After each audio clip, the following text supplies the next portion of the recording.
How's it going, everybody, and welcome back to the podcast. Trying a different mic this time and a different mic location. We'll see how this one comes out, but it's another driving podcast. Hopefully this road audio is a little bit better than the last one, but we'll see. So today we're going to be talking about fasted cardio and sort of, I guess, my take on fasted cardio.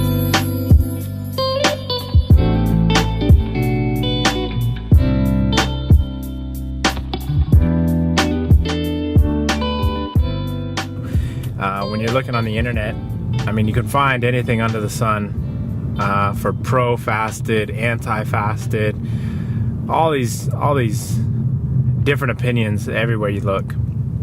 But before I get into that, I'd like to talk about my workout today.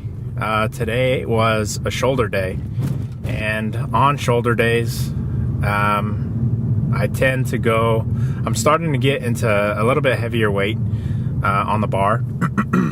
And so with that, my warm-ups definitely take a lot more time before I get into my working sets. I like to really warm up my shoulders, make sure that I'm getting the blood flowing and, warming up any tendons that are there so that when I get into my working set, nothing's cold, nothing's stiff when I'm lifting. A buddy of mine had a really bad shoulder injury due to just going into the gym and just trying to slam it out.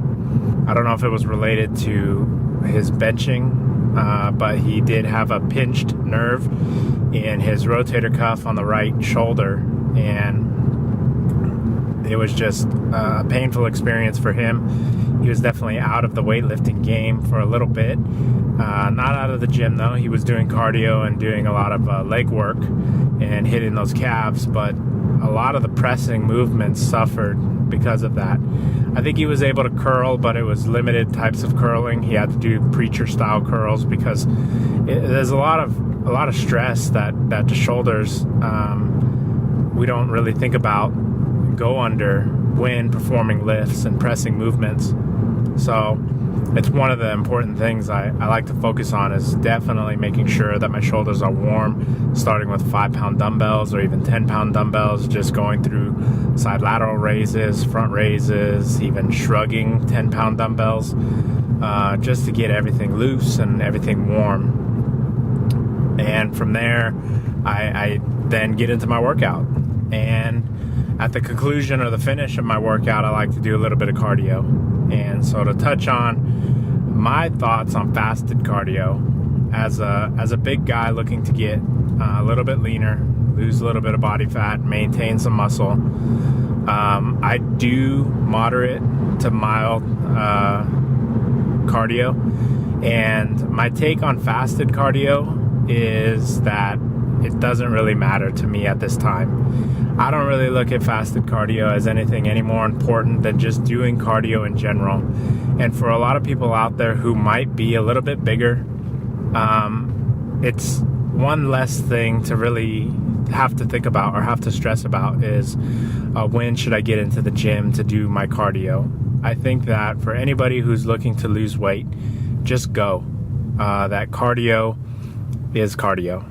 Whether it's on an empty stomach or it's after, well, hopefully a little bit after dinner or a meal so you don't get any cramps while trying to perform cardio. But I guess to delve into the explanation of what fasted cardio is for those who might not know, it's doing cardio or performing cardio on an empty stomach. So more often than not, fasted cardio is something that you would do first thing in the morning, probably after you wake up.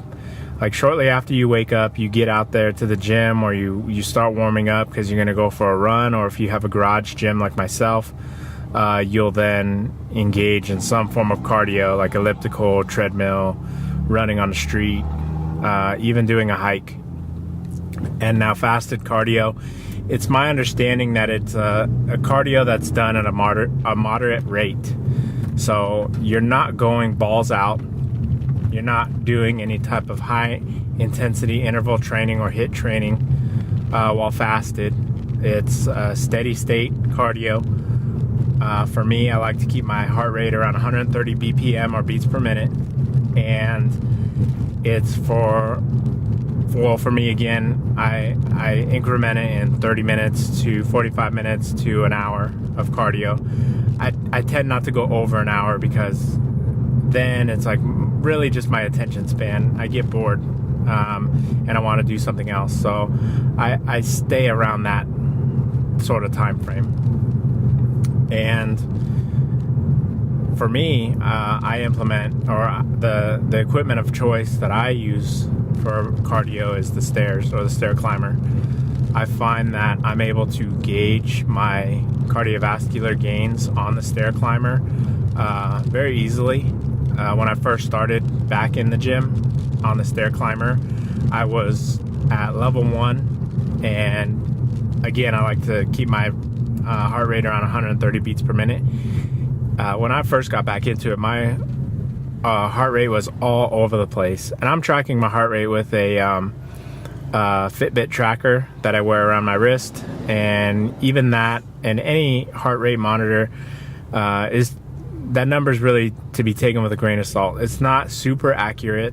I've seen reviews where individuals will wear different heart rate monitors by different manufacturers, and they'll get different results every time from each of them. So I take it as like kind of a general idea of where my heart is, or where my heartbeat or heart rate is, and I tend to read my body language.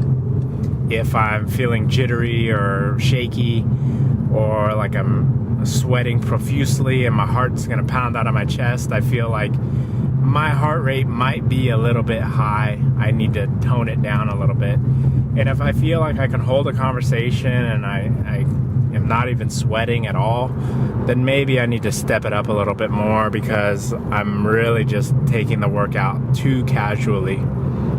And from there I find, my happy medium. But getting back on gauging where my heart rate is, I'm able to see increases in the level of difficulty or the level of resistance on a stair climber, because now I'm sitting at level 4 on the stair climber, and I'm still continuing to maintain a steady heart rate of 130 to 140 beats per minute. So cardiovascularly, I've made strengths in that regard. Now, am I doing any of this fasted? No. On the weekend, maybe. On a Saturday morning, as a father, I do have my dad duties to attend to. But if everybody's still asleep and my wife isn't in any need of any help in the morning or anything like that, I'll take off to the gym and I'll go ahead and hit some fasted cardio. And do I think that this has any dramatic effect on my weight loss? No, I don't. Not at this time. Because at the weight that I'm currently sitting at, I think that just doing cardio in general and just lifting weights, I'm seeing results. When I get to a plateau or sort of a standstill with my weight loss, that can be a number of factors that I'll definitely save for another podcast or another talk.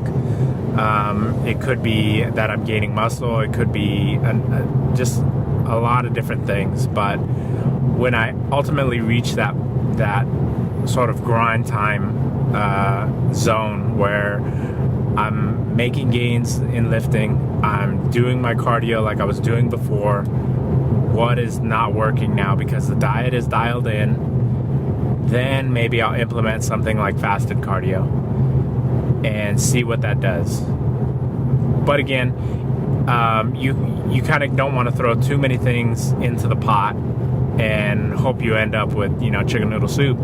You have to do one thing at a time and see what it does, what change it has for you.